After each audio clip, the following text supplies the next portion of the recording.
കണ്ണൂരിലെ BLO അനീഷിന്റെ മരണത്തിൽ സംസ്ഥാന വ്യാപകമായി ഉദ്യോഗസ്ഥ പ്രതിഷേധം. തിരുവനന്തപുരത്തെ ചീഫ് ഇലക്ടറൽ ഓഫീസിലേക്ക് NGO അസോസിയേഷൻ മാർച്ച് നടത്തി. കോഴിക്കോട് കളക്ടറേറ്റിലേക്കും NGO അസോസിയേഷൻ പ്രതിഷേധ മാർച്ച് നടത്തി. BLOയുടെ ആത്മഹത്യയിൽ കളക്ടറുടെ റിപ്പോർട്ടിനെതിരെ CPIയുടെ സംഘടനാ ജോയിന്റ് കൗൺസിലും രംഗത്ത് വന്നു.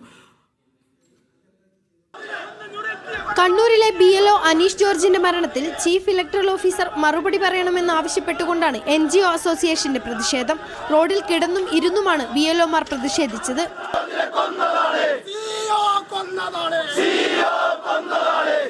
തങ്ങൾ അനുഭവിക്കുന്ന സമ്മർദ്ദം തുറന്നു പറഞ്ഞ് BLOമാർ സമരത്തിന്റെ ഭാഗമായി.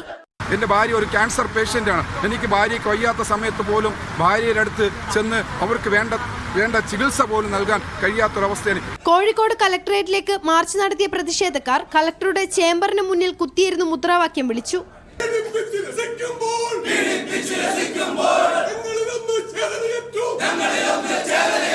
അതേസമയം BLOയുടെ ആത്മഹത്യയിൽ കളക്ടറുടെ റിപ്പോർട്ടിനെതിരെ CPIയുടെ സംഘടന ജോയിന്റ് കൗൺസിൽ രംഗത്തെത്തി. മരണത്തിൽ കളക്ടർ പുറത്തുവിടുന്നത് തെറ്റായ വിവരമാണെന്ന് ജോയിന്റ് കൗൺസിൽ നേതാക്കൾ ആരോപിച്ചു. ഇന്നലെ കണ്ണൂർ ജില്ലാ കളക്ടർ ഒരു പ്രസ്താവന നടത്തി. അദ്ദേഹം എപ്പോഴും അങ്ങനെയാണ്, ആത്മഹത്യയെ നിസ്സാരവൽക്കരിക്കപ്പെടുന്ന ഒരു സ്വഭാവം കണ്ണൂർ ജില്ലാ കളക്ടർക്കുണ്ട്. അനീഷിന്റെ ആത്മഹത്യക്ക് പിന്നാലെ പരാതികളുമായി നിരവധി BLOമാരാണ് രംഗത്തു വരുന്നത്. വിവിധ ബ്യൂറോകൾക്കൊപ്പം മീഡിയ 1 കോഴിക്കോട്.